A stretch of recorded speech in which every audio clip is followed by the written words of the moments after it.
ये ball of mass m v velocity से आई, ये कोई सरफेस है उससे स्ट्राइक की, स्ट्राइक करने के बाद v वेलोसिटी से ही वापस रिटर्न होगी, एंगल थीटा नॉर्मल के साथ बना रही है।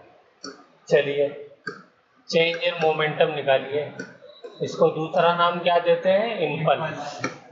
चलिए निकालिए, चेंज इन मोमेंटम क्या होता है, P final minus P initial.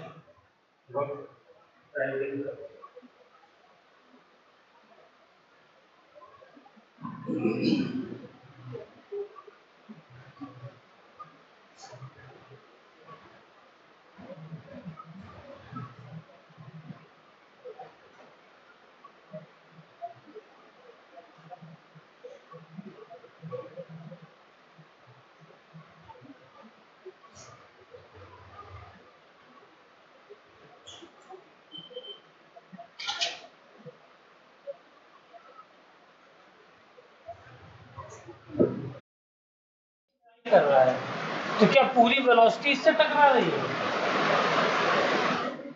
मैं ऐसे जा रहा हूँ, ऐसे कोलिजन हुआ इसमें, और ऐसे जा रहा हूँ, ऐसे कोलिजन हुआ, दोनों में फर्क नहीं है? फर्क है नहीं है दोनों के अंदर। और ऐसे जाऊंगा तो कोलिजन ही नहीं होगा,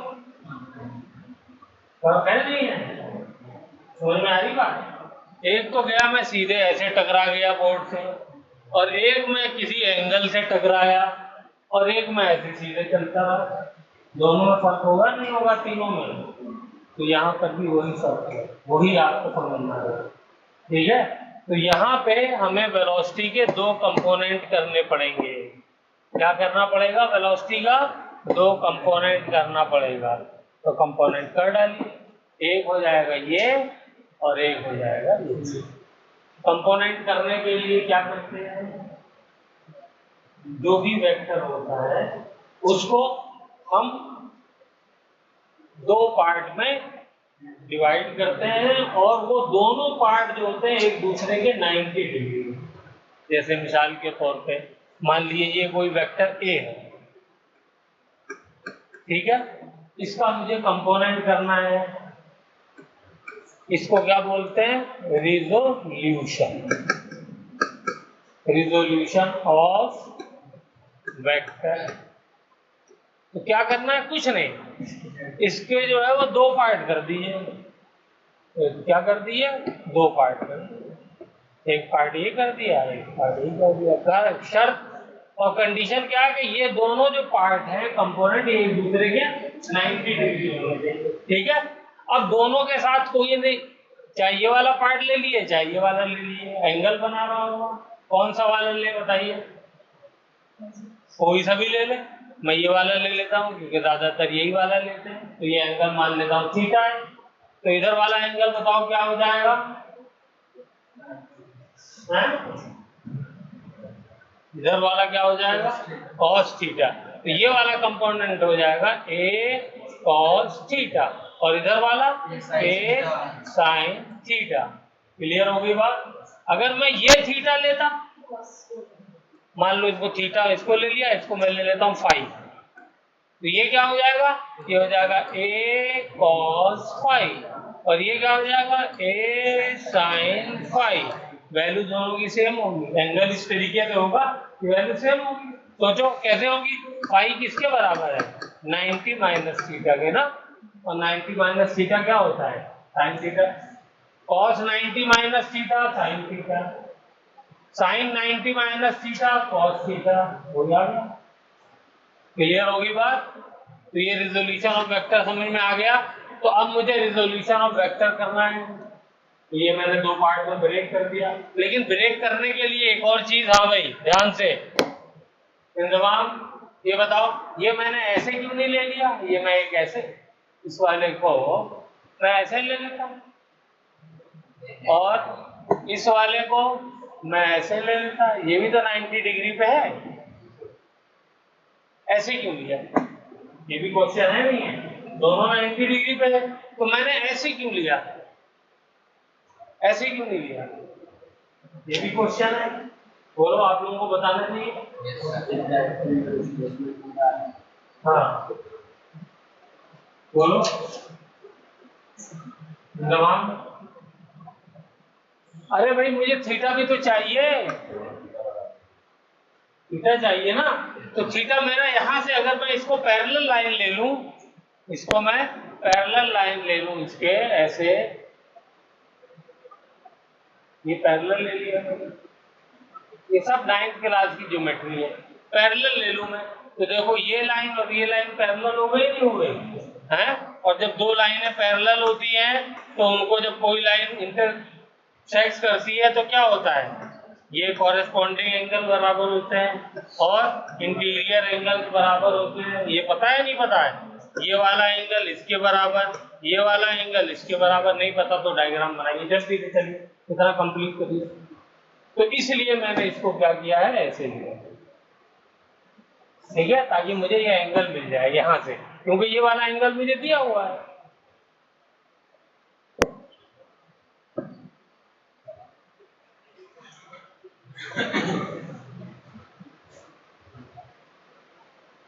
ये याद रखना है, जब भी दो पैरेलल लाइंस को कोई लाइन इंटरसेक्ट करती है तो ये एंगल इसके बराबर होता है। ये एंगल क्या कहलाते हैं, कॉरेस्पॉन्डिंग एंगल। ये वाला एंगल इसके बराबर होगा, ठीक है ना। और इंटीरियर एंगल कौन से होते हैं, ये वाले, ये इसके बराबर और ये वाला इसके बराबर, जो बल्कि 7th क्लास की मैथ की बुक में, ठीक है, एनसीईआरटी में। तो ये हमको, तो अब देखिए ये वाला एंगल इस एंगल के बराबर हो जाएगा, क्यों? क्योंकि ये वाली लाइन दोनों के अपोजिट इंटीरियर एंगल है। कैसे हो गया, ये वाली लाइन से ये एंगल बन रहा है, बोलिए बन रहा है, और ये वाला एंगल कौन सा बन रहा है, ये बन रहा है। ओके, तो इसलिए थीटा, अगर ये 30 दिया होगा तो ये 30 हो जाएगा, 40 दिया होगा तो 40, 60 दिया होगा तो 60, तो ये हो गया। क्लियर? मिटा दूं ये इतना पार्ट। चलिए, तो ये मेरा, तो ये कंपोनेंट कौन सा हो जाएगा, v cos थीटा, क्योंकि इधर थीटा है, और इधर क्या हो जाएगा, v sin थीटा, क्योंकि ये sin थीटा है। ठीक है, तो वेलोसिटी लिख दीजिए फटाफट, क्या हो जाएगा, क्या मोमेंटम ही सीधा लिख देते हैं? मोमेंटम क्या होता है, मास इनटू वेलोसिटी होती है। Very good, mass into velocity. तो इसका कंपोनेंट दो है, एक x डायरेक्शन में, अगर ये x मान लूं, ये y मान लूं, है, तो x वाले के लिए क्या लिखूंगा, v sin थीटा, और x के लिए यूनिट वेक्टर क्या होता है, i कैप, और y के लिए j cap, v cos theta j cap. लेकिन ये नीचे की तरफ है, तो हम लोग क्या करते हैं, कन्वेंशन क्या है, x इधर पॉजिटिव, इधर x नेगेटिव, इधर y पॉजिटिव, इधर नेगेटिव, तो ये नीचे की तरफ माइनस है, तो यहाँ माइनस साइन हो जाएगा। बोलिए ठीक है?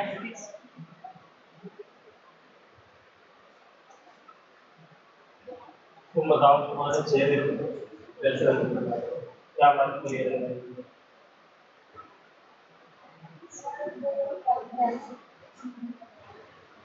वेलोसिटी है, इसके दो कंपोनेंट कर दिए, कंपोनेंट करना तो यहाँ बताया था मैंने, ठीक है। ये एंगल थीटा है तो ये वाला एंगल थीटा होगा, ये भी समझ में आ गया। तो इसका जिस तरफ एंगल है उस तरफ वो cos थीटा होगा, और जिस तरफ एंगल नहीं है वो sin थीटा होगा। ये वाली बात भी यहाँ बताइए मैंने, क्लियर? ठीक है, हमेशा ऐसे ही करना है, या आपको याद करना है, इसमें समझने वाली कोई बात नहीं है। जिस साइड से एंगल बन रहा है वो cos थीटा, और जिस साइड से एंगल नहीं बन रहा है वो sin थीटा, ठीक है। अब क्या किया मैंने, वेलोसिटी को वेक्टर फॉर्म में लिखना है। चलो वेक्टर फॉर्म में वेलोसिटी को लिखो, तो क्या हो जाएगा, x डायरेक्शन में जो वेलोसिटी का पार्ट है, ये जो है sin थीटा, ये तो है मैग्नीट्यूड। वेक्टर के पास दो पार्ट होते हैं, एक मैग्नीट्यूड और एक डायरेक्शन। डायरेक्शन किधर है, डायरेक्शन ये i डायरेक्शन में है, x डायरेक्शन में है। तो x डायरेक्शन के लिए हम लोग जो डायरेक्शन वेक्टर यूज करते हैं वो i कैप यूज करते हैं, ठीक है। y के लिए कौन सा यूज करते हैं, j कैप यूज करते हैं, और z डायरेक्शन के लिए कौन सा यूज करते हैं, k कैप यूज करते हैं। ठीक है, क्योंकि मैंने वेक्टर फॉर्म में लिखा है इसलिए। ठीक है, तो ये आई कैप हो जाएगा और ये वाला कंपोनेंट वेलोसिटी का क्या हो जाएगा, माइनस वी कॉस थीटा जे कैप, क्योंकि वाई डायरेक्शन में माइनस साइन क्यों लिया, नीचे की तरफ नेगेटिव लिया। क्लियर हो गया। अब मैंने क्या किया है, मास से मल्टीप्लाई कर दिया पूरे को, यहाँ पे तो किया ही नहीं, तो यहाँ पे मास से मल्टीप्लाई करिए, एम एम हो गया। तो ये क्या आ गया, मोमेंटम आ गया। ये वाला कौन सा मोमेंटम आया बताइए, इनिशियल आया ना, है?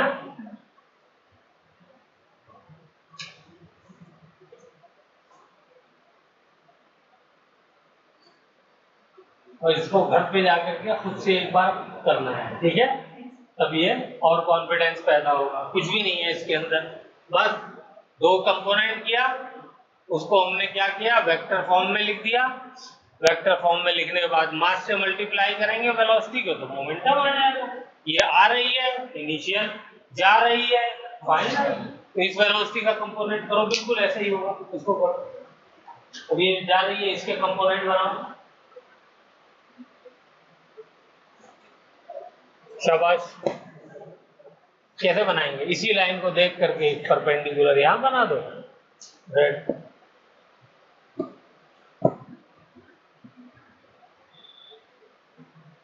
और बन गया, ये वेलोसिटी ऐसे जाएगी। बोलिए इसमें थीटा कौन सा होगा,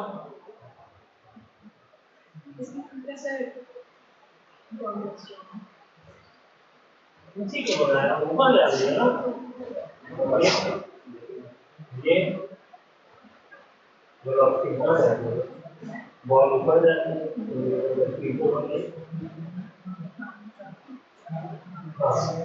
ये अब कौन सा थीटा होगा, बोलिए। फिर वही सोचिए, पैरेलल लाइन, एक लाइन ये है पैरेलल, एक लाइन ये है पैरेलल, तो ये वाला एंगल किसके साथ मैच कर रहा है, इसके साथ। कौन सा वाला एंगल है ये पैरेलल लाइन, इसको ये कट कर रहा है। ये वाला एंगल इस लाइन के इसके बीच में है, ये है थीटा, तो यहाँ पे किससे मैच करेगा, इससे, ये कॉरेस्पॉन्डिंग एंगल। क्लियर हुई बात। तो ये वाला एंगल जो है वो थीटा होगा।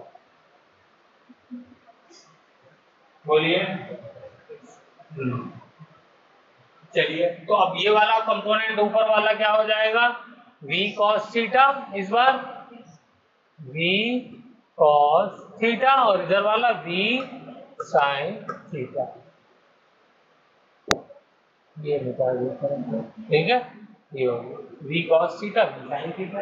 इसका वेक्टर कंपोनेंट इस वाली वेलोसिटी का लिखिए, कलर चेंज कर दो, कलर चेंज करके लिख देता हूँ। बताइए इस वाली वेलोसिटी का वेक्टर कंपोनेंट वेक्टर फॉर्म में लिखिए, तो क्या हो जाएगा इसका, v sin थीटा, ये इधर v sin थीटा, ये किधर जा रहा है, x डायरेक्शन में, तो x डायरेक्शन के साथ क्या लगेगा, आई कैप। हाँ भाई, पीछे भी समझ में आ रहा है सबको। और दूसरा कंपोनेंट क्या है, इस बार देखो, दूसरा ऊपर जा रहा है, ऊपर प्लस होता है, तो इसलिए वो प्लस ही रहेगा। अच्छा, आई कैप लग गया, प्लस v cos थीटा, यहाँ माइनस साइन नहीं लगा। अब बोलो, हाँ भाई चलो क्लियर है।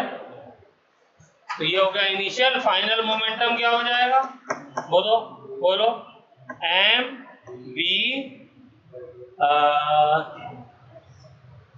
We sine theta i cap plus M we cos theta J cap. यहां तक कोई डाउट है किसी को तो पूछ ले, चले आगे। बस, तो चेंज इन मोमेंटम क्या होता है, फाइनल माइनस इनिशियल। करिए फाइनल माइनस इनिशियल क्या आ जाएगा, यहां से डेल्टा पी क्या आएगा, फाइनल ये है और इनिशियल ये है।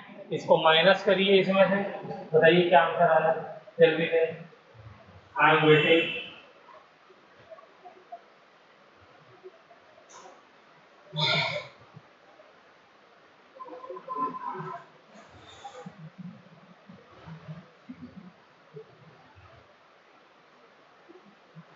भाई इसमें से इस वाली मोमेंटम को माइनस करना है ना, p final minus p initial. P final क्या है, m v sine theta i cap plus M we cos theta J cap. ये क्या है, ये p final minus p initial क्या है, ऊपर वाला m v sine theta i cap minus m we cos theta J cap.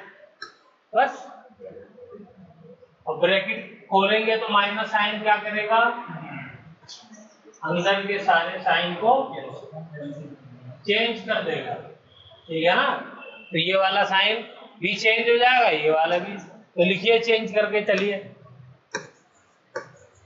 क्या हो जाएगा, m v sine theta i cap plus M we cos theta J cap. इसमें तो कोई चेंज होगा नहीं, माइनस ये अंदर प्लस है, इधर देखो ये प्लस है तो अंदर जाके माइनस कर देगा। तो क्या हो जाएगा, m v sine theta i cap, और ये माइनस है तो माइनस साइन इसको प्लस कर देगा, plus M we cos theta जे।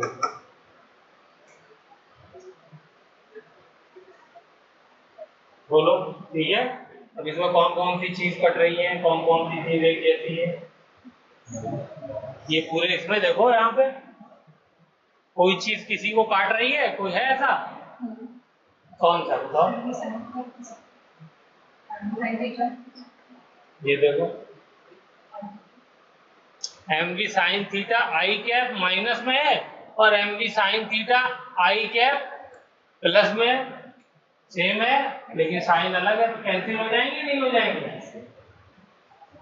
तो क्या बचेगा, ये M we cos theta J cap और M we cos theta J cap, ये दोनों सेम है तो ये जुड़ जाएंगे। तो फाइनली आंसर क्या आएगा, delta p will be equal to m we cos theta J cap, और क्योंकि दो हैं तो 2 टाइम्स कर देंगे।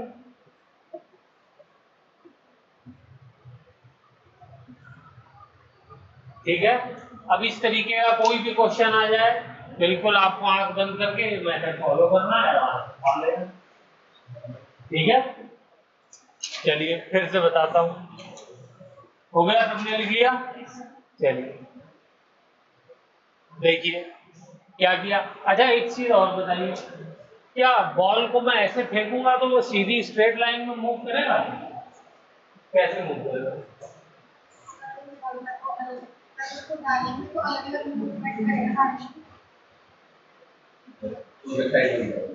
प्रोजेक्टाइल मोशन करेगा, ठीक है।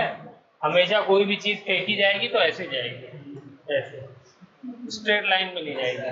तो स्ट्रेट लाइन में मैंने दिखाया है, ये जब भी पॉसिबल है जब मैं ग्रेविटी को 0 ले लूं, तो ये कंडीशन साथ में, ठीक है, ओके। हाँ, स्ट्रेट लाइन में बॉल जब भी जाएगी जब ग्रेविटेशनल फोर्स मान करके चलूंगा 0, ठीक है। तो अब मैंने ये बॉल को फेंका तो वो सीधे आई, आने के बाद स्ट्राइक की, तो जिस एंगल से स्ट्राइक की उसी एंगल से रिफ्लेक्ट हो गई, वापस चली गई। तो इसी में क्या पूछा है मुझसे, चेंज इन मोमेंटम, जिसको हम इंपल्स भी बोलते हैं, ठीक है, ओके। तो क्या करेंगे हम लोग, अच्छा आप खुद सोचिए, अगर ये वाला कंपोनेंट जो वेलोसिटी का, सब लोग ध्यान से देखें, ऊपर वाला ये क्या कर रहा है, ये डायरेक्ट हिट कर रहा है नहीं कर रहा है, और ये वाला कोई हिट कर रहा है, ये तो सीधा बगल से निकल रहा है, इसका कोई असर ही नहीं हो रहा। इसीलिए देखिए रिजल्ट में चेंज इन मोमेंटम इंपल्स में कौन सा कंपोनेंट सिर्फ पार्टिसिपेट कर रहा है? ये वाला अपने आप कैंसिल हो गया। हो गया नहीं हो गया? भी साइन थीटा इसका कोई रोल ही नहीं है मोमेंटम चेंज में। जो इनिशियली पहले था वही फाइनली बाद में भी होगा। इसमें कोई चेंज नहीं है। ठीक है, चेंज किसमें आया? सिर्फ जो डायरेक्ट हिट कर रहा है इसकी अंदर। क्लियर हो गई बात? तो क्या करेंगे आप लोग? दो कंपोनेंट ले लिए, कंपोनेंट लेने के बाद उनको वेक्टर फॉर्म में लिख दिया। और ये तो आप लोगों को समझाने के लिए लिखा है, वरना सीधा आंसर में क्या लिखता? ये वाला नेगेटिव लिया, ये वाला पॉजिटिव लिया, 2 टाइम्स कर दिया। ठीक है ना? लेकिन आपको जब प्रैक्टिस हो जाएगी तब आप कर पाएंगे, पहली बार में तो नहीं कर पाएंगे, इसलिए पहली बार में पूरा प्रोसेस बताया। अच्छा, अब ये बताइए फोर्स कितना इसने एक्सर्ट किया यहाँ पर? मान लिए ये जो मेरा कोलिजन हुआ है ये टी टाइम में हुआ है। कितने टाइम? टी। ये जो कोलिजन टकराना और वापस जाना उसमें जो टाइम लगा है बहुत थोड़ा टाइम होगा, फ्रैक्शन ऑफ सेकंड होगा, मान लेता हूं वो टाइम टी है। तो फोर्स बताइए क्या हो जाएगा? फोर्स क्या होगा? कितना फोर्स लगाया इसने फ्लोर पे बॉल ने?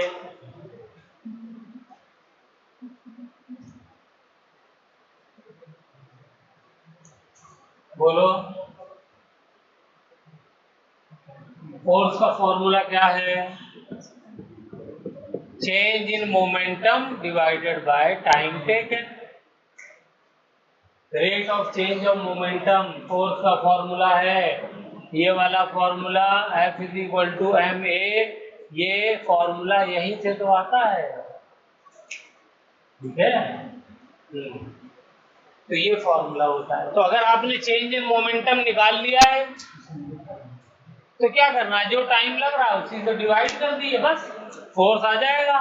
तो फोर्स आ गया, क्या हो गया? 2mv cos theta divided by time T, बस। और आप लगाएंगे जे कैप, तो जे कैप भी लगा दिए। इसका मतलब क्या हुआ? फोर्स किधर लग रहा है? जे डायरेक्शन में।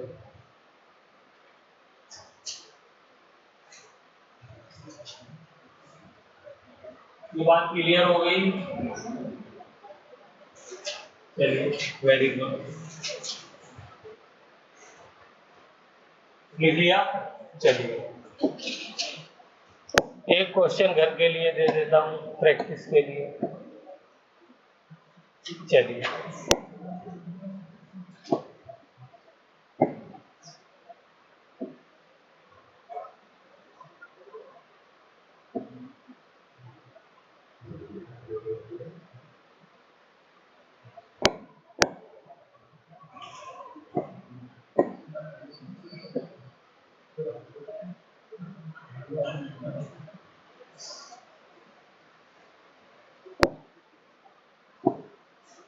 फिर से वही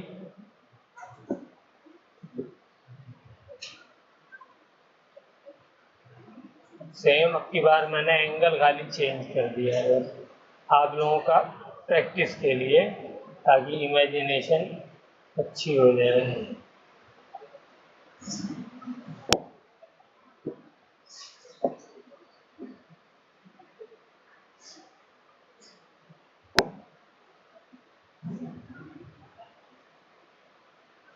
ये होगा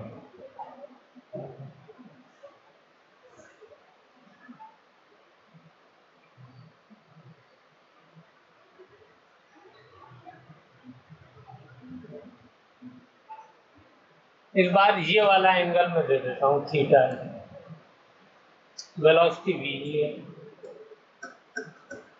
v से ही वापस जा रही है।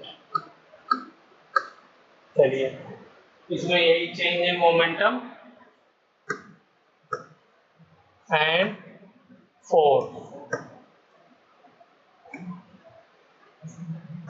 इन टाइम t, ये दोनों चीजें लिखना।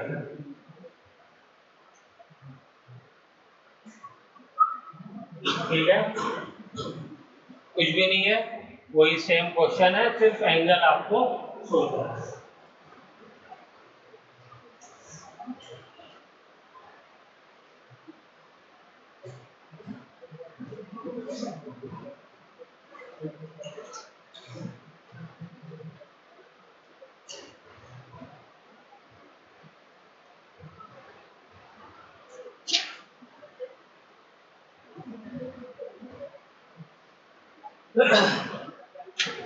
अब हम चलते हैं नेक्स्ट टाइप के क्वेश्चंस की तरफ।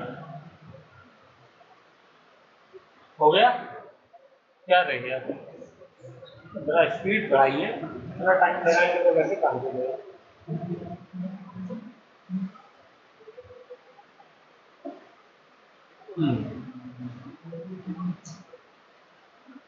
चलिए।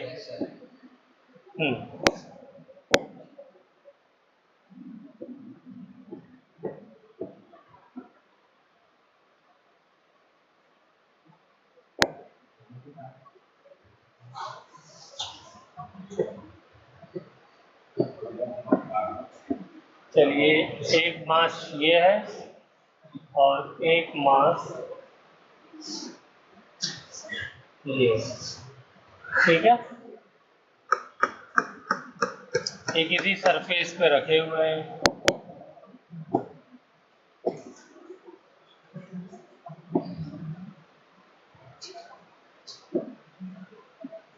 और इनके बीच में ये स्ट्रिंग है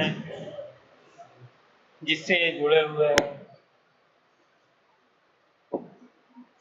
और एक फोर्स इधर लग रहा है, ठीक है? ये मास है 1 kg का और ये मास है 2 kg का। फोर्स हम लोग ले लेते हैं 10 न्यूटन का।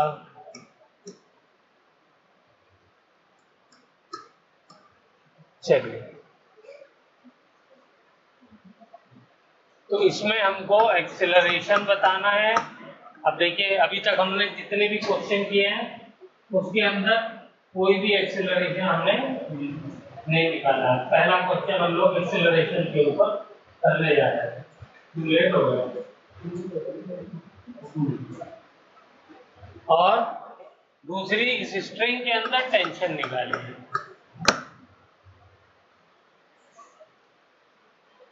करिए।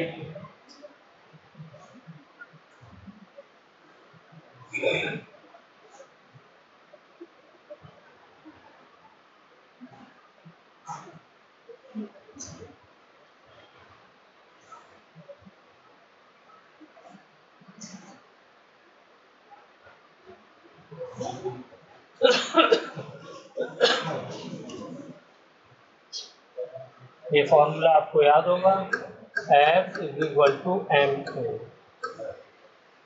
दूसरा फॉर्मूला फोर्स का क्या बताया? Change in momentum upon change in time या टाइम पीरियड। और जो यूनिवर्सल फॉर्मूला है वो dp/dt है। Rate of change of momentum = force. कैसे करें? चलिए, ये वाला मैं कराता हूँ, ध्यान दें। ये फोर्स लग रहा है इस पे, ठीक है? ये स्ट्रिंग है, इसमें टेंशन डेवलप होगी। मैं जो बातें बताऊंगा वो फौरन आप लिखते रहिएगा क्योंकि इन लोगों को पता है। स्ट्रिंग सेम तो टेंशन सेम, ये बात लिखिए जल्दी से। स्ट्रिंग सेम तो टेंशन सेम। अगर कोई भी हमें ज्योमेट्री दी हुई है उसके अंदर अगर स्ट्रिंग सेम है तो through out string tension same रहेगी, ठीक है? स्ट्रिंग डिफरेंट तो टेंशन डिफरेंट, वो भी चाहे तो लिख लीजिए। तो इसलिए यहाँ पर जो टेंशन होगी, यहाँ पर भी जो लग रही होगी, यहाँ पर भी लग रही होगी, वो सेम लग रही होगी, ठीक है? हाँ, अब आइए एक्सेलरेशन निकाला जाए। तो क्या ये फोर्स की वजह से बॉडी चलेगी नहीं चलेगी? हाँ? बोलो। चलेगी। नहीं चलेगी का किसके दिमाग में आ रहा है? बॉडी चलेगी। क्यों चलेगी? क्योंकि मैंने किसी फ्रिक्शन की बात नहीं करी है। यहाँ पे फ्रिक्शन फोर्स क्या है? अभी मैंने फ्रिक्शन फोर्स क्या लिया है? फ्रिक्शन फोर्स 0 लिया। तो जब फ्रिक्शन नहीं है तो जरा भी फोर्स लगेगा जल जाएगी, कितनी भी बड़ी बॉडी। ये तो 1-2 किलो की या 100 किलो की होती तो भी 1 न्यूटन के फोर्स से चलने लगती। क्यों? क्योंकि वहां पर कोई फ्रिक्शन है ही नहीं, कोई रोकने वाला ही नहीं है, ठीक है ना। तो यहाँ पे फ्रिक्शन फोर्स की भी हम बात नहीं कर रहे हैं, फ्रिक्शन फोर्स 0 है, इसलिए बॉडी को चलना है सर, ठीक है। चलिए गुड। दूसरी बात ये बताइए, चलेगी किधर? डायरेक्शन, जिधर फोर्स लग रहा है उधर ही चलेगी। ये डायरेक्शन होगा मोशन का, ठीक है। तो जब फोर्स इधर लग रहा है तो इधर मोशन है, तो जाहिर सी बात है एक्सेलरेशन भी इसी डायरेक्शन में ही होगा, होगा नहीं होगा? क्लियर हो गई बात? चलिए वेरी गुड। अब ये फॉर्मूले हमको पता है फोर्स के, वो यहां से हमें अप्लाई करना। अब हम क्या करेंगे कि दोनों मास का FBD बनाएंगे। क्या बनाएंगे? FBD बनाइए, आप लोग जल्दी जल्दी बनाइए, मैं इन दोनों को समझाता हूँ। ये नए FBD का मतलब क्या होता है? Free body diagram. क्या होता है? FBD फुल फॉर्म लिखिए, फ्री बॉडी डायग्राम, ठीक है। इसका क्या मतलब होता है? इसका मतलब ये होता है, लिखिए, we take mass as a point and show all the forces acting on that mass,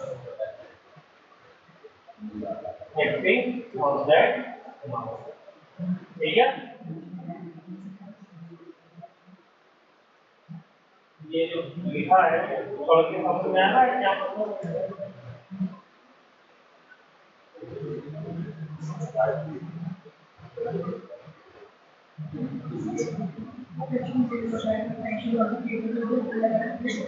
ये वाला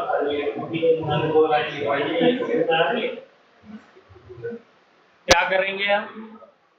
मास को पॉइंट मास ले लें, ये मैंने पॉइंट मास ले लिया, इसको पॉइंट बना दिया। नेक्स्ट क्या करना है? पूरी बात करो। हाँ, जितने फोर्स अब इस पे लग रहे हैं वो सारे फोर्स दिखाने हैं। तो मुझे बताओ इस पे कितने फोर्स लग रहे हैं, कौन कौन से लग रहे हैं? एक फोर्स ये तो क्लियर कट दिख रहा है, ये इधर लग रहा है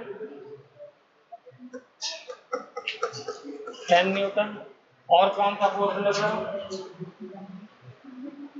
यस, नीचे की तरफ mg लग रहा है। और बताओ, फ्रिक्शन तो लग ही नहीं रहा है। और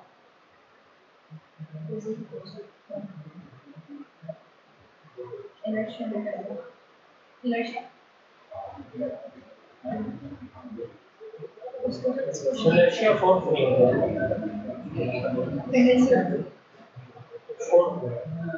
मुझे कोई यूनिट भी नहीं होगी।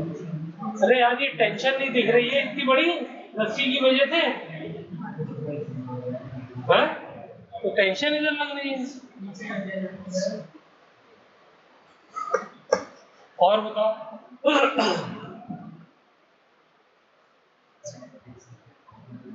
और बताओ तुम, एक फोर है,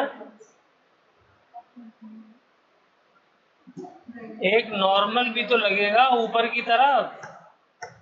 जब भी कोई बॉडी किसी सरफेस पे रखी होती है तो वो सरफेस उसके ऊपर एक फोर्स लगाता है ऊपर से, वो सब फोर्स क्या कहलाता है? Normal force.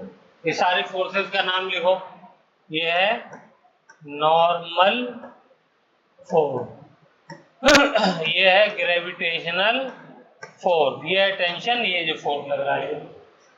अब ये बनाना आना चाहिए, इसका भी बनाओ, तुम लोगों का बनाइए पक्का, यहाँ का करिए।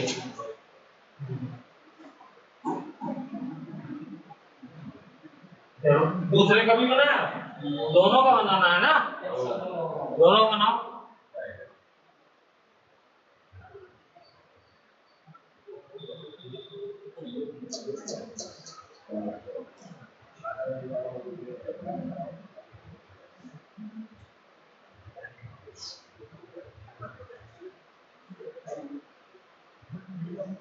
ये वाला किसका फ्री बॉडी डायग्राम है, इस 2 kg का, 1 kg का बनाओ ना, 1 kg का क्या होगा, बस बनाओ, तुम दोनों बनाओ, तुम्हारा बना 1 kg वाला कहाँ है?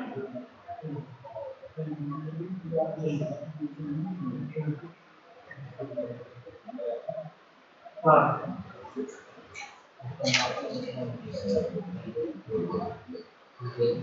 तुम्हारा कैसे लग रहा है, कैसे दिख रहा है, तकलीफ खींच रही है, क्यों लग रहा है, हम पहले नहीं लग रहा, सरफेस इतना स्मूथ है, फ्रिक्शन जीरो है, कोएफिशिएंट फ्रिक्शन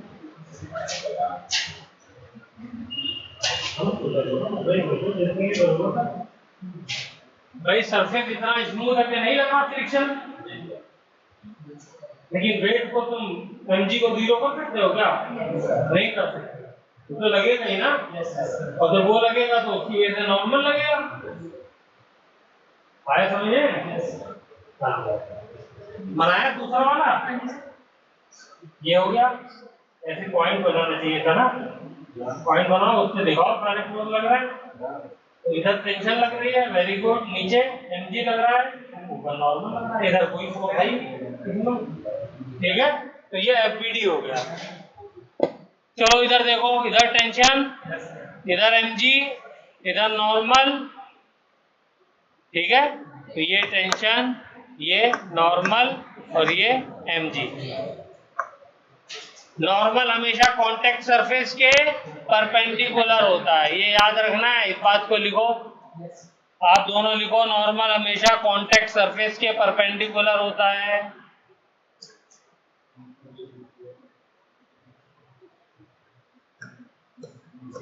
और mg जो होता है वो हमेशा अर्थ के परपेंडिकुलर होता है, कांटेक्ट सरफेस के नहीं, अर्थ के परपेंडिकुलर होता है,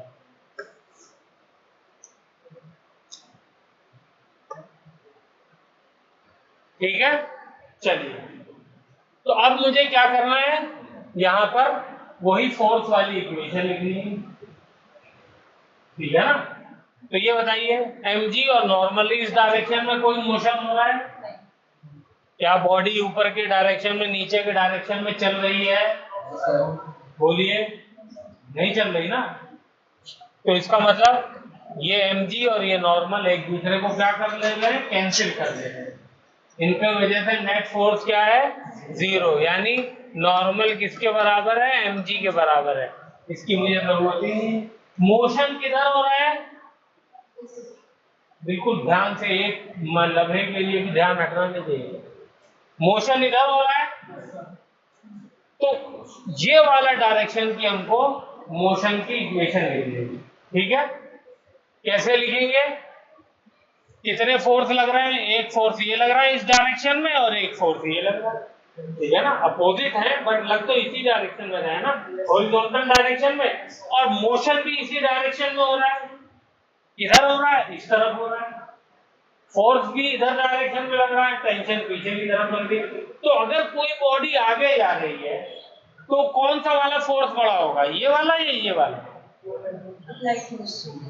ये वाला बड़ा होगा, तभी तो वो बॉडी को आगे ले जा रहा है, टेंशन उसको नहीं रोक पा रही है, क्लियर हो रही है बात, नहीं हो रही, तो क्या करेंगे, जो बड़ा फोर्स होता है इसको ध्यान से लिख लीजिए, दिमाग में बैठा लीजिए, जो बड़ा फोर्स होता है उसको पहले लिखते हैं, उसमें से छोटे फोर्स को माइनस करते हैं और बराबर करके एम ए लगा देते हैं। बस ये इक्वेशन लिखनी आ गई मुझको। हर जगह यही लिखना। जिस डायरेक्शन में मोशन, इधर देखो, जिस डायरेक्शन में मोशन है वो डायरेक्शन का फोर्स बड़ा होगा ही होगा, क्योंकि उधर जा रही है ना बॉडी, तो उसके अपोजिट वाले को उसमें से माइनस कर देंगे और बराबर क्या हो जाएगा, बस उस बॉडी का एक्सेलरेशन। ठीक है ना, यहाँ पे कोई डाउट नहीं, बस वैल्यू रख दीजिए। फोर्स कितना है 10, टेंशन कितनी है वही तो निकालनी है, मास कितना है इसका 2 kg, एक्सेलरेशन ए। इसको इक्वेशन नंबर 1 दे दिया मैंने। हाँ हो गया। अब दूसरी वाली का लिख के दिखाइए जल्दी से मुझे, चलिए दूसरे वाले का लिख करके दिखाइए। यहाँ पर भी नॉर्मल कैंसिल कर देगा mg को, क्योंकि ऊपर नीचे कोई मोशन नहीं हो रहा है। यहाँ पर भी क्या है, नॉर्मल बराबर mg है, ठीक है, और m कितना है 1 है, तो 1g भी लिख सकते हैं। तो यहाँ पर बताइए इक्वेशन क्या बनेगी। तो यहाँ पे खाली टेंशन लग रही है तो T हो जाएगा, और तो कोई फोर्स लग नहीं रहा इस डायरेक्शन में, तो इसी की वजह से ये वाली बॉडी का एक्सेलरेशन कितना, अच्छा इसका A है और इसका कितना होगा, ध्यान से, इसका तो A है एक्सेलरेशन, तो इसका कितना होगा पीछे वाली का, है जोर से बोलो। इसका भी होगा, अरे रस्सी से बंधी हुई है भाई, तो जब बंधी हुई है तो क्या वो पीछे आगे थोड़ी चली जाएगी, वो तो साथ में ही चलेगी ना। तो जो इसका एक्सेलरेशन होगा वही इसका भी होगा। एक चीज लिख ली यहाँ पे, ऐसे मोशन को क्या कहते हैं, कंस्ट्रेन्ड मोशन। इसमें क्या है, इसमें एक दूसरे से बंधे होते हैं, ठीक है, A1 नहीं होगा इन तमाम, कंस्ट्रेन्ड मोशन है, रस्सी बंधी हुई है, तो जो आगे वाला चलेगा वही पीछे वाला चलेगा, ठीक है। तो इसका फॉर्मूला क्या बन जाएगा, T से खींच रहा है, एक्सेलरेशन A ही है, लेकिन मास इस बार इसका 1 है, तो इसको इक्वेशन नंबर 2 कर दिया हमने।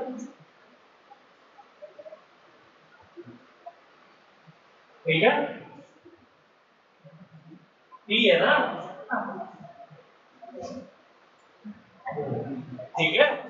तो अब ये बताओ यहां से एक्सेलरेशन आ जाएगा नहीं आ जाएगा, 2 इक्वेशन है और 2 वेरिएबल है, 2 इक्वेशन से 2 वेरिएबल से कैसे निकालेंगे, यहां से एक्सेलरेशन निकाल के बताओ। इक्वेशन, हाँ इक्वेशन नंबर 1 इक्वेशन नंबर 2 से एक्सेलरेशन निकाल के बताओ।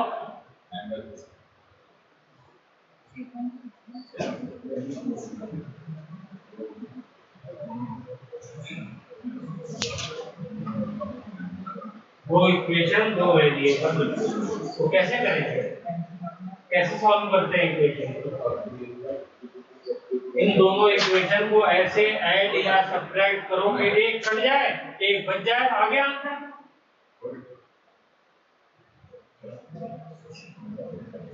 बोलो बोलिए। ये दोनों इक्वेशन मुझे सीधा सीधा दिख रहा है, अगर मैं खाली इनको ऐड कर दूं तो ये माइनस टी है, ये प्लस टी है, ये कट नहीं जाएगा, है? तो क्या आ जाएगा यहाँ पे 2a और 1a 3a, और यहाँ पे क्या बच गया 10, तो a इज इक्वल टू क्या हो गया 10/3 मीटर पर सेकेंड स्क्वायर। आ गया एक्सेलरेशन,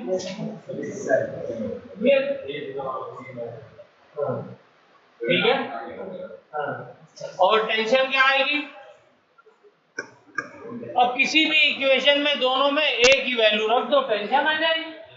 यार एक्स वाई की इक्वेशन सॉल्व करना नहीं सीखा, ये तो हमने 8th 9th में सिखा दिया था।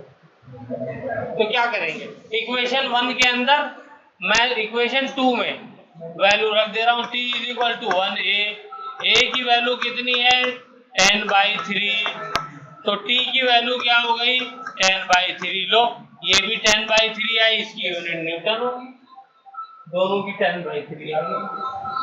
कौन सा मैंने पहाड़ तोड़ा दिया आपसे? ये अपना भाई सलाम जी। हाँ आ जाता हूँ, प्रॉब्लम में था, आ जाता हूँ ठीक है।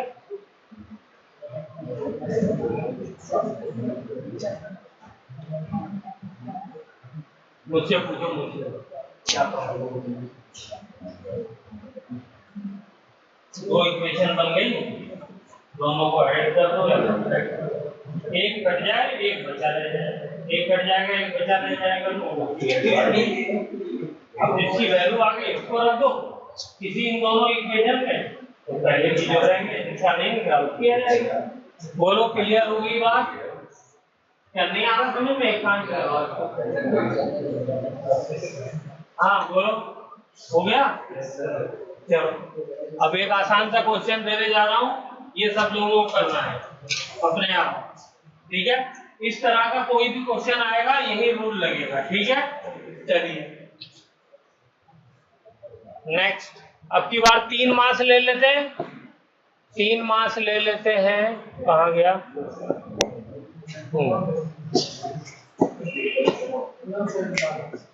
अरे अरे अरे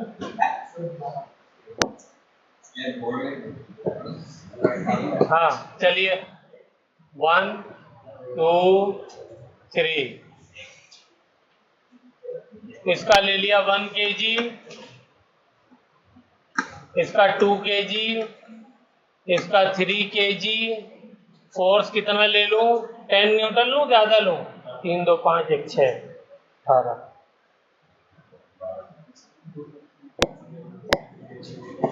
चलो 18 न्यूटन ले लेता हूं,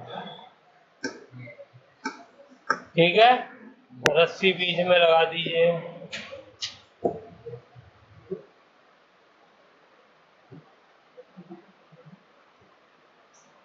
चलिए फटाफट करिए,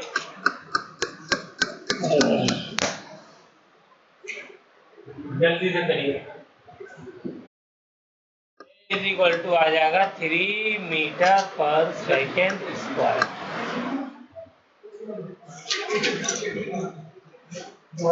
इस तरीके से इक्वेशन को सॉल्व किया जाता है, ठीक है? दो इक्वेशन लेते हैं, उनको ऐड करते हैं या सब्ट्रैक्ट करते हैं, घटा भी सकते हैं। तो घटाना है या ऐड करना है, हमें सोचना पड़ेगा, इसलिए घटाना और ऐड करना है ताकि उसमें से एक वेरिएबल कट जाए। जैसे यहाँ पे ये कट गया, यहाँ पे ये कट गया, ठीक है ना? जमा करने से कट गया, अगर घटाने से कटाना काटना होता तो घटा करके काट सकते, ठीक है?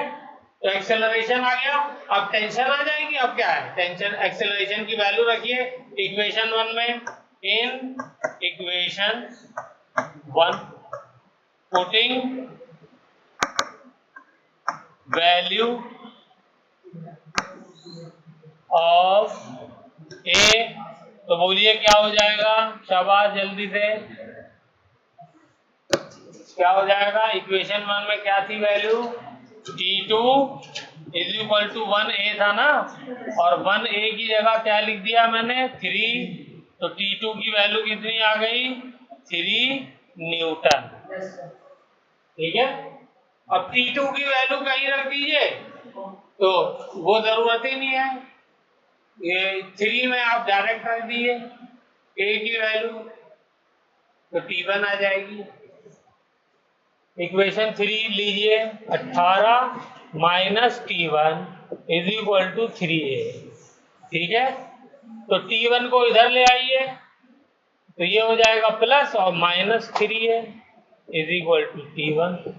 बोलो इसको ऐसे लिख सकता हूं, T1 को इधर लाया तो ये माइनस से प्लस हो गया, इसको इधर लाया तो ये माइनस हो गया। A की वैल्यू क्या हो गई? 18 minus 3 into 3 is equal to T1, तो ये हो गया 9। 18 minus 9 is equal to T1, तो आंसर क्या आ गया? 9 न्यूटन। कई लोगों का आंसर आ गया था। ठीक है, ओके।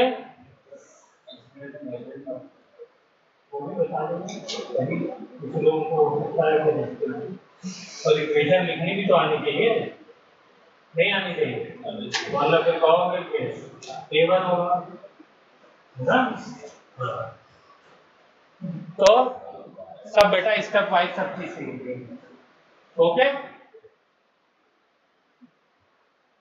यहां तक कोई डाउट किसी को हो तो पूछ ले।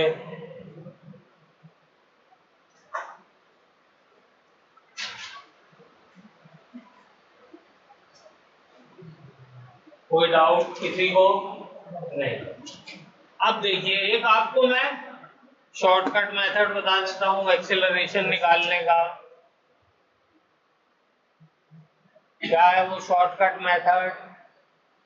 वो मेथड ये है कि ये दोनों मास को कौन खींच रहा है, ये वाला मास और ये वाला मास, इसको 10 न्यूटन का फोर्स खींच रहा है, दोनों के ऊपर लग रहा है। तो सीधे फॉर्मूला लगा दो। मैंने क्या किया, इन दोनों मास को एक बॉडी मान लिया है। तो क्या हो जाएगा, force is equal to mass into acceleration. Force कितना लग रहा है, 10 न्यूटन। टोटल मास कितना हो गया, 3 इंटू ए। तो ए इज इक्वल टू क्या हो गया, 10/3 मीटर पर सेकेंड स्क्वायर। देखो ये शॉर्टकट है, ठीक है। ऐसे यहां पर कर सकते हो, इस वाले में करो, देखो वही आंसर आता नहीं आता। इसीलिए मैंने गिना था कि 6 बनना है तो 18 न्यूटन लिया था, ठीक है ना। हाँ, ताकि कैलकुलेशन में आसान हो जाए। तो क्या हो जाएगा, फोर्स कितना है 18 न्यूटन, मास कितना है 3 और 2 5 और 1 6, एक्सेलरेशन ए, तो ए इज इक्वल टू 18/6, तो 3 मीटर पर सेकेंड। ये एक्सेलरेशन क्लियर हुआ। इसको क्या किया मैंने इस बार, पूरा एक बॉडी मान लिया कि 6 किलो की एक बॉडी है। टेंशन को भूल गया, एक बार एक मिनट के लिए टेंशन को भूल गया, मुझे तो एक्सेलरेशन निकालना है ना। तो टेंशन में क्या मतलब है, तो मैंने टोटल मास ले लिया, उसमें कितना फोर्स लग रहा है वो ले लिया, ठीक है ना। जब टेंशन निकालना होगा तब सोचूंगा टेंशन के बारे में, अभी तो टेंशन निकालना नहीं, अभी तो मैं एक्सेलरेशन निकाल रहा हूँ। तो ये सोच करके मैंने कर दिया, ठीक है, ओके। चलिए वेरी गुड। अब एक क्वेश्चन और को YouTube पे भी अपलोड कर देंगे, उसको सुन भी लेना जहाँ पर कंफ्यूजन हो, ठीक है। चलिए अब देखो, मैं बनाने जा रहा हूँ, आप लोग अपना बनाते रहिए, मैं अपना बनाता हूँ इन लोगों को समझाने के लिए। चलो तो शुरू करता हूँ। ये फोर्स इधर लग रहा है, ठीक है, ओके। ये वाला क्या करेगा, इस M2 को ढकेलेगा, ये M2 को इधर को पुश करेगा। जैसे ये वाला फोर्स, ये वाला ब्लॉक अर्थ को नीचे पुश कर रहा था, है, तो अर्थ ने क्या किया, इसको पुश किया। तो इसी तरीके से ये इसको पुश करेगा, तो ये वाला नॉर्मल ऐसे लगेगा, परपेंडिकुलर ऐसे। तो ये वाला ब्लॉक इसको पुश करेगा। ये बात समझ में आई। इसका नाम मैं दे देता हूं N, और ये हमेशा क्या होगा, परपेंडिकुलर होगा।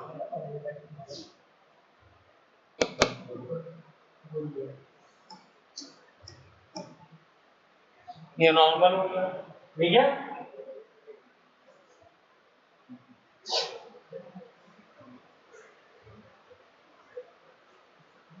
ये फोर्स लगा M1 पे, M1 ने M2 को पुश किया। वो पुश किसकी वजह से किया, वो पुश किया नॉर्मल के जरिए से। जैसे इस बॉडी के ऊपर जिसका मास m है, इसका मास m है, इसके वो अर्थ ने पुश किया, अब पुल किया अपनी तरफ, खींचा mg से। तो क्या हुआ, इसने इस अर्थ के ऊपर एक नॉर्मल फोर्स लगाया, तो अर्थ ने वापस इसके ऊपर एक नॉर्मल फोर्स लगाया, ठीक है। तो ऐसे ही यहां पर हो रहा है। चलो अब आप लोग भी देखो, ये फोर्स यहाँ पर इसके ऊपर M1 के ऊपर लग रहा है, तो ये M1 M2 के ऊपर फोर्स लगाएगा। ये फोर्स परपेंडिकुलर होगा कांटेक्ट सरफेस के, और ये नॉर्मल कहलाएगा। तो M2 जो है वो M1 के ऊपर लगाएगा नॉर्मल, ठीक है। क्लियर हो गई बात। अब ये M2 जब ये फोर्स लग रहा है तो कंटिन्यूटी में ये इधर लगाएगा M3 पे, ठीक है। हाँ, और ये वाला उतना ही फोर्स पीछे की तरफ लगाएगा, किसके ऊपर? M2 के ऊपर। कॉन्टैक्ट सरफेस पे परपेंडिकुलर लगता है नॉर्मल, और अलग अलग बॉडी पे लगता है, अलग अलग बॉडी पे लगता है, सब लिखवाया हुआ है। देखो ये नॉर्मल यहाँ लग रहा है, ये लग रहा है अर्थ के ऊपर, और ये लग रहा है नॉर्मल इस वाले मास के ऊपर। ऐसे ही यहाँ पे ये वाला नॉर्मल किस पे लग रहा है? M2 के ऊपर लग रहा है जो इधर जा रहा है, और इसने किसके ऊपर लगाया? M1 के ऊपर, अलग अलग बॉडी पे लगा। ऐसे यहाँ पे ये वाला नॉर्मल किस पे लगा? M3 पे लगा, और ये वाला किस पे लगा? M2 पे लगा, ठीक है। और ये वाला नॉर्मल क्या होगा? ये नॉर्मल डिफरेंट होगा, ये इसको मैं मान लेता हूं N1। ये दोनों बराबर होंगे क्योंकि इक्वल एंड अपोजिट, जहां पे नॉर्मल लगता है वो इक्वल एंड अपोजिट होता है। तो ये वाले दोनों बराबर होंगे और ये वाले दोनों बराबर। बोलिए यहां तक किसी का डायग्राम बना था?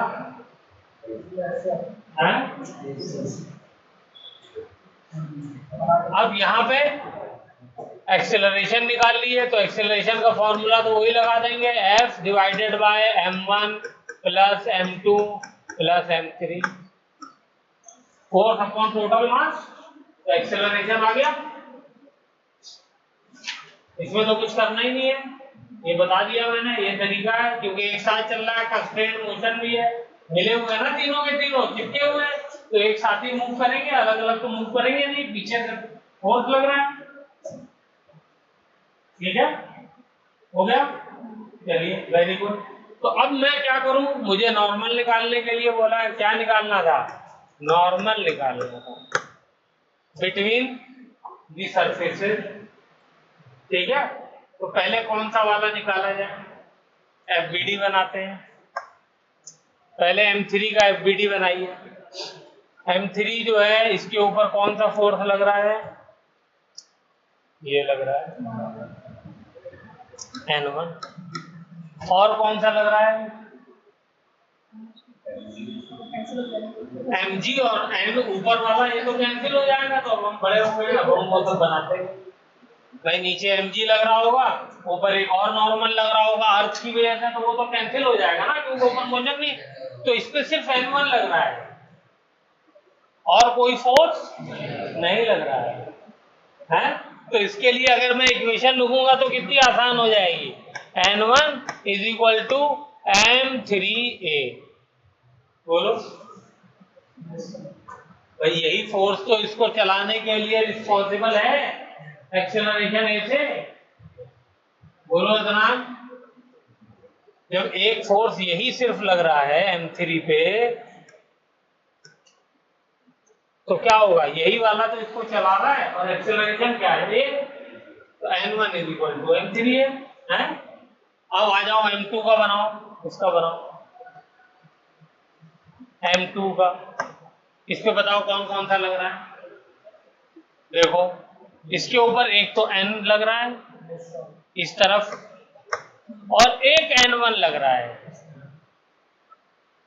N1 इधर लग रहा है पीछे की तरफ। बोलो लग रहा है नहीं लग रहा है? ठीक है, FBD बन गया। ऊपर नीचे वाला फिर नहीं बनाएंगे, इसलिए कैंसिल हो जाएगा, ठीक है ना। नीचे Mg ऊपर N, वो वाला कैंसिल हो जाएगा, तो ये M2।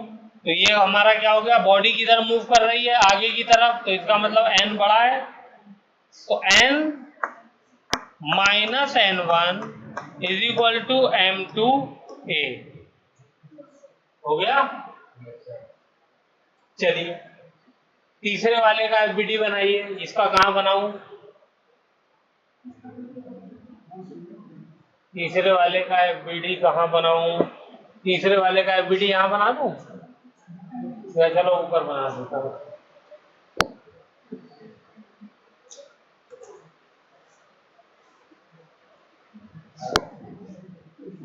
तीसरे वाले का FBD यहां बना दिया। तो इसमें किधर लग रहा है फोर्स? बोलिए, F इधर लग रहा है, ये वाला इधर लगने वाला फोर्स F है और एक फोर्स पीछे लग रहा है, वो फोर्स क्या है, वो N है।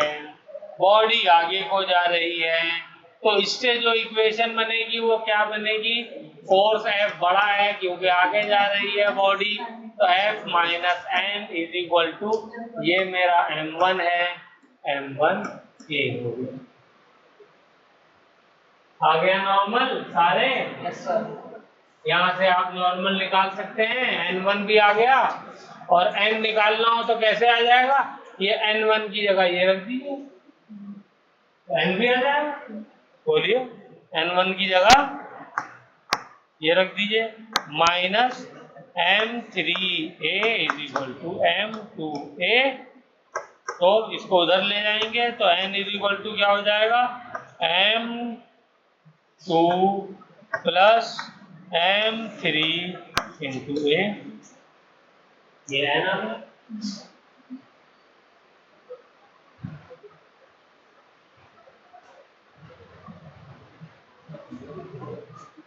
ठीक है, फोर्स मुझे F दिया हुआ है, इसकी टर्म्स में अगर लिखना है तो क्या करेंगे, बोलिए, फोर्स की टर्म्स में लिखना है तो इस N की वैल्यू को यहां से उठा के यहां रख दी, फोर्स की टर्म्स में आ जाएगा। तो चलिए फोर्स की टर्म्स में लिख करके दिखाइए इक्वेशन, F माइनस N की वैल्यू को वहां रखिए, M2 plus M3 into A is equal to M1A, तो इसको इधर ले जाएंगे तो ये फॉर्मूला तो वही बन जाएगा, नॉर्मल लिखना है ना, सॉरी, इस वाली इक्वेशन को F minus N is equal to M1A, तो नॉर्मल को मुझे फोर्स की टर्म्स में लिखना है, तो मैं नॉर्मल को इधर ले आऊंगा, इसे इधर ले आऊंगा, तो मैं लिख सकता हूँ N is equal to force minus M1A। बताइए इसमें कोई डाउट किसी को, मुझे नॉर्मल को फोर्स की टर्म्स में लिखना है, बोलो शोएब, ये जो नॉर्मल है इसको फोर्स की टर्म्स में लिखना है, तो यही वाली तो इक्वेशन यूज करूंगा, हैं? वो कहाँ से आई है, वो तीसरे मास से आई है, तो क्या हो जाएगा, यहाँ पे एक्सेलरेशन की वैल्यू लग दी है F माइनस M1 इंटू ए की वैल्यू क्या है, F upon M1 plus M2 plus M3, जो होगा, इसको जरा सॉल्व करिए तो क्या आएगा, नॉर्मल F कॉमन आ जाएगा, M1 से M1 कट जाएगा,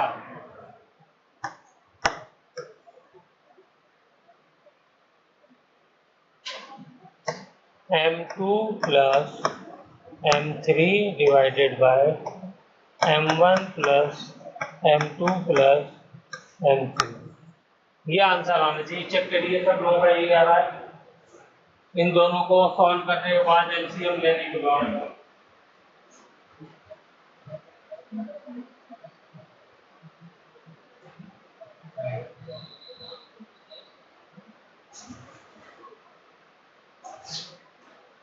इसका एलसीएम लेंगे तो M1F वाली टर्म कट जाएगी, ये माइनस में है, ये प्लस में होगी, M2 M3 वाली होगी।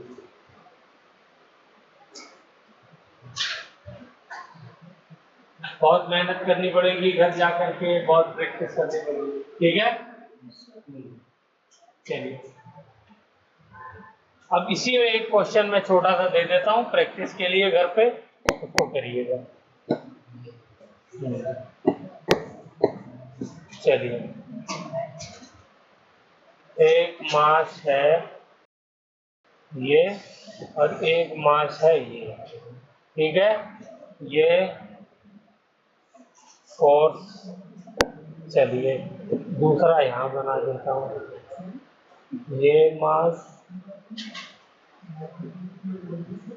और ये मास, ये है 10 kg 5 kg 5 kg 10 kg। जल्दी से बनाइए, रखा हुआ है।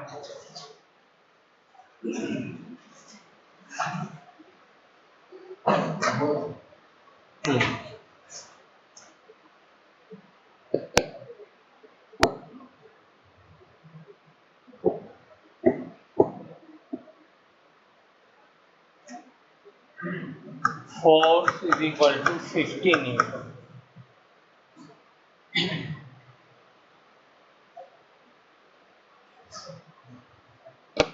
50 नहीं 75 न्यूटन कर देते, ठीक है। यहाँ पर भी फोर्स 75 न्यूटन।